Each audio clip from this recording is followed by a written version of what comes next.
大家好，我是乔正安。今天不教大家做面，做一种我们陕西人早餐特别喜欢的油茶。不过它其实也是面粉做的，算是一种特别的面食。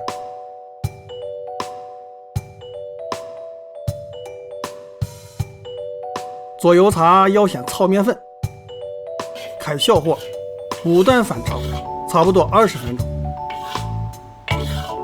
变得有些玫黄色。盛出凉凉，过一下筛，口感会更好。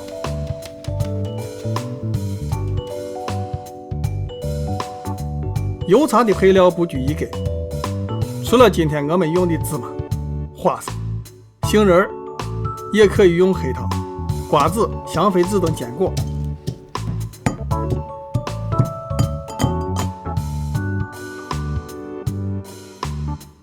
传统的油茶是用牛油炒的，为了方便大家操作，我们今天换成黄油，普通的菜籽油也可以。花生不宜熟，黄油沏成热的时候，先下花生，炒到快熟的时候，分别下芝麻、杏仁，炒出香味儿。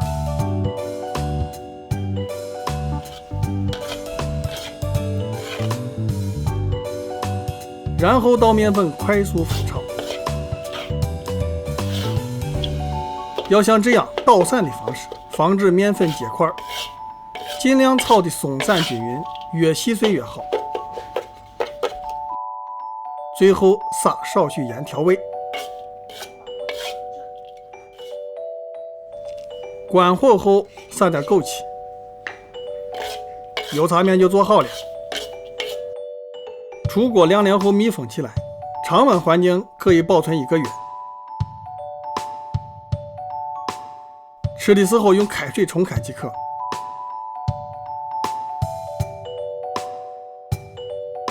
用它做早餐，首富